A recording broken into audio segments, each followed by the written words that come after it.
మారు మనసు పొందడానికి ఇదే మిక్కిలి అనుకూలమైన సమయం. ఇదే రక్షణ దినం.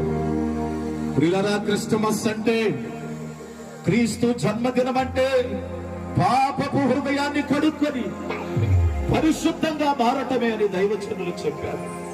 ఈరోజు ప్రియులారా, నిజమైన క్రిస్టమస్ ఎప్పుడు అనంటే ఒక పాపి పరిశుద్ధుడుగా మారినప్పుడే. చేతులు దేవుని వైపెత్తుదాం. ఒక పాపి పరిశుద్ధుడుగా మారినప్పుడే అదే నిజమైన క్రిస్టమస్ ఆనందం.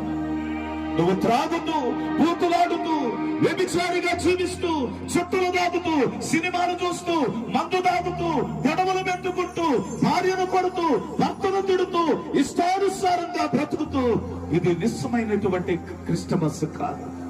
నిజమైన క్రిస్టమస్, నిజమైన క్రైస్తవ జీవితం, నిజమైన క్రిస్టమస్ ఆనందం ఎప్పుడంటే ఒక పాపపు హృదయము కడగబడాలి, ఒక పాపి పరిశుద్ధుడుగా మార్చబడాలి.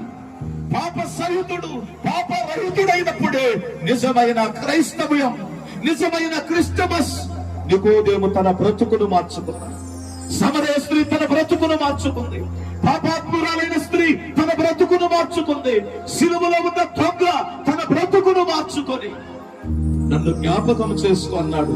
చేతులెత్తి, ప్రభువా నన్ను జ్ఞాపకం చేసుకోండి అయ్యా, నన్ను దర్శించండి అయ్యా. అయ్యా, నిజమైన క్రిస్టమస్ నాలో ఇప్పటి వరకు లేదయ్యా.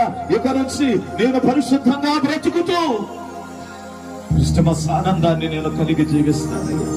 ఈ లోకాన్ని, పాపాన్ని అయ్యా నేను అసహించుకుంటాను అనే తీర్మానాన్ని మనం కలిగి ఉందాం. దైవజనులు ప్రార్థన చేస్తారు. ప్రియులారా, ప్రార్థన చేస్తారు. అందరూ ప్రార్థన చేసుకోండి. ప్రభువుని అడగండి. ఈ స్వరము దేవుడు వింటున్నాడు.